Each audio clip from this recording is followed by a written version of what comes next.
You ever get stuck talking to a car guy and instantly regret it? He's like 8-liter quad turbo, W16 with DCT and twin clutch LSD. And you're there, nodding like, yeah, bro, I love those letters. Don't worry. By the end of this video, you'll understand everything they're saying, from engines to transmissions, even why car people hate automatics so much. So next time someone flexes their naturally aspirated inline six, you can flex right back. Instead of fantasizing about stabbing them with a tire iron, let's start simple. Every car has 3 key organs: the engine, the transmission, and the drivetrain. That's what makes it move. Unless you're driving a Ford, then you're the drivetrain, because you'll be pushing it half the time. Together, those 3 parts decide what kind of personality your car has: cheap commuter, muscle monster, or something that costs more than your house. The engine. You don't need to know how it works, just what it does. Think of it like your ex. Takes in air and fuel, explodes violently, and occasionally lets you down. Here's what matters. Cylinders. When you see V8 or I4, that's just how many cylinders the engine has and how they're arranged. I4. Inline 4. Cheap, reliable, boring. V6 or V8. 2 banks of cylinders making a V shape. Sounds angry, feels powerful. Flat or boxer, used by Subaru and Porsche.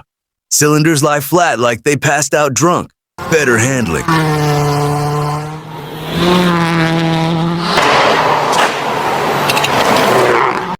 W16, Bugatti madness. 2 V8s fused together like a cursed science project. Displacement.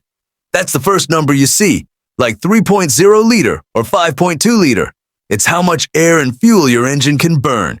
Think of it like your lungs, except instead of oxygen, it's drinking gasoline and rage. More liters equals more boom equals more zoom. Simple math. A Honda Civic has 1.5 liters. A Bugatti has 8.0 liters. One gets groceries.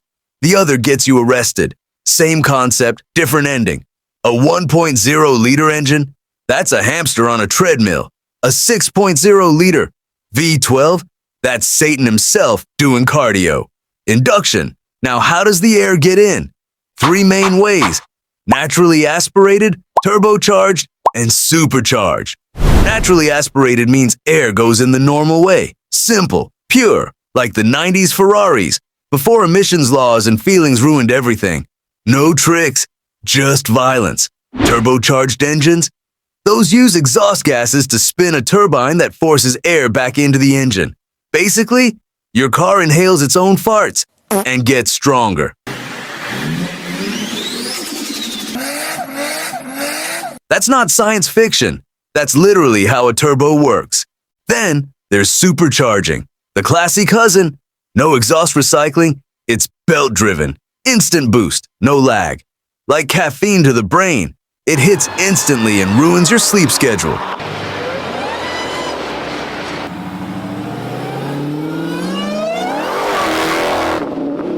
Most modern cars use turbos because smaller engines are cheaper, cleaner, and still somehow terrifying.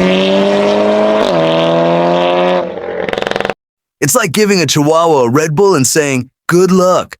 So next time someone brags about their twin-turbo V6, you can finally nod like a legend, not because you're pretending, but because you actually get it. And deep down, you know he's one bad tune away from blowing his engine like a cheap firework. The transmission. It's the awkward middleman between the engine and the wheels, the guy translating 600 explosions per second into movement.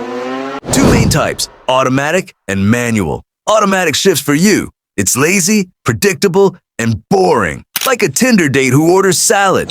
Manual. You shift yourself. It's chaos. It's skill. It's control.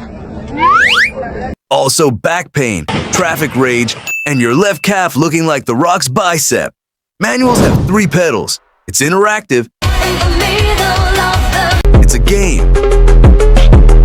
You mess up, you stall. You stall, people stare. You cry, but silently, because you're still a man. Automatics are fine, but if you call yourself a car enthusiast and drive one, you're basically a guy with a steering wheel and excuses. That said, modern automatics shift faster than any human ever could. Like, blink, and it's already in fifth. But driving stick isn't about speed, it's about soul. It's the difference between fast food and cooking your own steak. One's instant, the other's earned. Alright, you've got power. Now where does it go? 3 main setups: front-wheel drive, rear-wheel drive, and all-wheel drive. Front-wheel drive. Cheap, efficient, safe. It's like wearing socks with sandals. Practical, but you'll never be respected. Power goes to the front. Perfect for daily drives and pretending you don't care about speed. Terrible for burnouts or dignity. Rear-wheel drive. Power goes to the back. That's why every muscle car loves it. You hit the gas, weight shifts back, traction engages, angels sing. It's the driving equivalent of doing something stupid but feeling powerful doing it. Also explains why every Mustang owner ends up on the evening news. All-wheel drive. Power goes everywhere. Grip for days. You can floor it in a thunderstorm while texting your ex and still survive. It's stability. It's power. It's expensive. Perfect for snow, rain, and pretending you're in Tokyo Drift while still being late to your 9 to 5. Where's the engine hiding? That matters. A lot. Front engine cars. Normal, practical, fixable. You crash, you lose the front. Fine. Replace it, cheap therapy. Mid-engine. That's where things get wild. Balanced, exotic. The driver's almost sitting on the gas tank. Every supercar does it because nothing screams confidence like knowing your butt is 6 inches from spontaneous combustion. Rear engine. Porsche 911 style. All the weight in the back. It's like driving a bowling ball with wheels. Unstable. Terrifying. Addictive.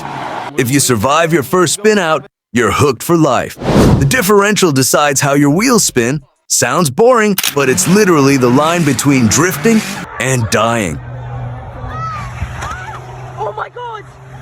A normal diff sends power to the wheel with least resistance. Basically, it betrays you the second you need it most. A limited slip differential, or LSD, forces both wheels to spin evenly. That's how you drift. That's how you corner. Without it, you're just a guy spinning donuts until the tow truck arrives. With it, you're the main character in Fast and Furious 12, Mortgage Drift. Now you understand the guts. Let's meet the species. Econo boxes, front-wheel drive, tiny engines, plastic everywhere. They exist purely to remind you life is about suffering. But hey, 35 miles per gallon, your soul dies slower. Muscle cars, big engines, rear-wheel drive, 0 to 60 in 4 seconds. And they still somehow corner like a bridge on rollerblades. Mustang, Camaro, Challenger. All horsepower. No homework, no traction. Luxury cars. Where money meets silence.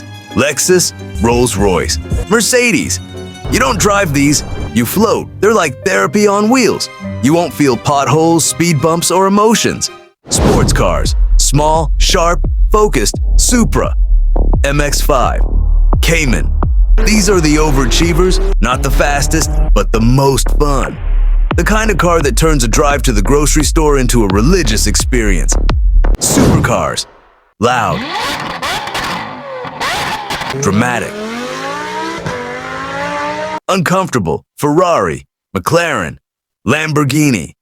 They look insane, cost a fortune, they make you feel rich until the first $20,000 oil change. Hypercars. Beyond reason, beyond law, beyond physics. Bugatti, Koenigsegg, Pagani. You don't buy these to drive. It's not transportation, it's a declaration of insanity.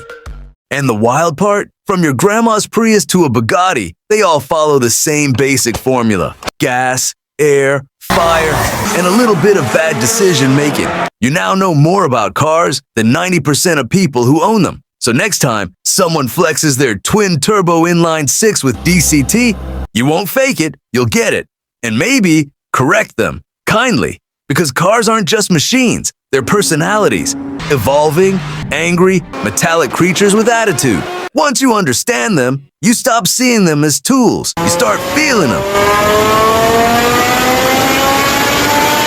If you learned something today, hit like, subscribe, because now you're the car guy.